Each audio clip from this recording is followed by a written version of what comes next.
Honey, I'm waiting for you. Okay, just a minute. I'm just gotta finish my pork belly here. Thanks for joining us on another episode of Vircanio BQ.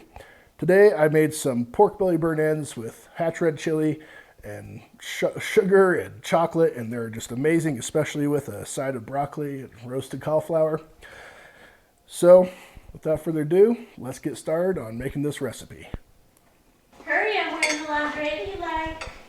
Just just a minute, okay? I just gotta finish my pork belly. It's really good. Today I'm making what a lot of people call pork belly burnt ends, but I just like to call them meat candy. And I start off with a little bit different rub than I think I've ever seen anywhere else.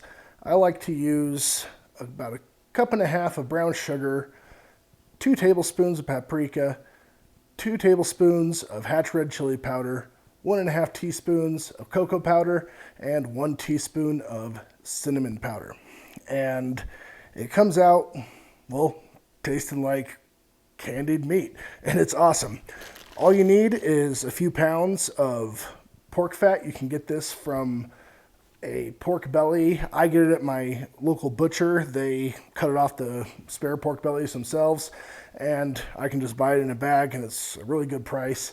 So I definitely recommend checking out some of your local butcher shops to see if you can get it this way too. You don't have to do all the slicing and chopping yourself that way. But it comes in roughly cube shapes already, and I just have to dip it into my bowl of rub here, get it nice and coated, and start putting them onto these grates, as you can see that I have here.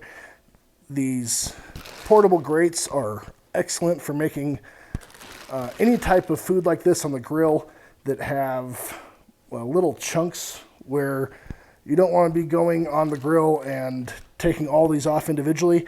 I can just grab this entire portable grate and put it onto the grill, and when it's time to take it off, grab the whole thing and take it off.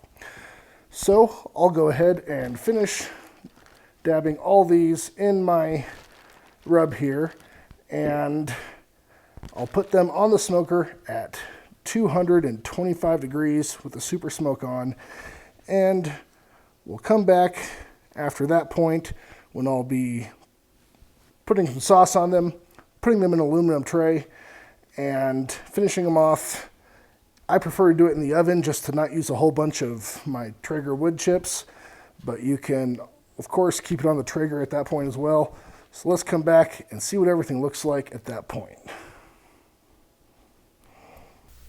So once you take your pieces of pork off the grill, you can begin transferring them into a aluminum tray or baking dish. I definitely recommend a disposable tray because these things are going to get really messy and they're going to create a lot of charred stuff on the side, especially once you add your barbecue sauce.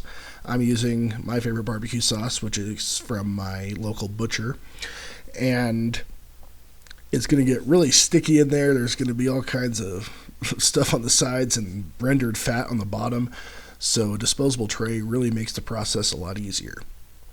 I've got my oven preheated to 375 degrees. I'll cook them at that temperature for right around 45 minutes, and I like to leave them covered for that period to keep in some of the moisture. But after that initial period, when they've gotten nice and hot again, I will turn the oven at 400 on convection bake if you have that, or convection roast, either one, because it will really make for caramelizing the outsides, and these are called burnt ends, so you want them to get pretty dark in order to get all those nice deep flavors of caramel and whatnot. So the only thing you have to do after you finish getting all of these pieces of pork off the grates is to stir in your barbecue sauce. That should only be about 3/4 of a cup, probably. You don't want, at least my preference is not to have it like pooled in the bottom. I just want to have a nice light coating over everything because I want the flavor of the rub to still come through, and I just want the extra sugar from the barbecue sauce to help caramelize with all the fat. you'll know when these things are starting to get ready because you should have a lot of liquid fat rendered out of them on the bottom of the pan. You want to cook out all the water and easy to cook out fat so that they get more crunchy and they get a little more dense, and they'll just have an amazing flavor. They'll just really pop. I recommend serving these with a side of vegetables, or you can use them in stir fry. You can use them in fried rice. All these types of things, they're just like really great with them. I like roasted broccoli and cauliflower if I'm trying to go for a more healthy meal. And really, that's about it. So I'll come back in just a moment and we can see the finished product. I'm still waiting for you. All right, no, I'm almost done. Okay? Be there in just a minute. Well, maybe after I finish this bowl, I don't know, we'll see. Well, anyways, that's the recipe for all this red chili chocolate pork belly burnt ends. They're so good. I hope you try this recipe. There's a link to it is in the description down below. And as always, these pork belly burnt ends are gringo tested and Burqueño approved. Hurry before I go to sleep. Okay, I'm going to bring the pork belly with me, okay? Okay,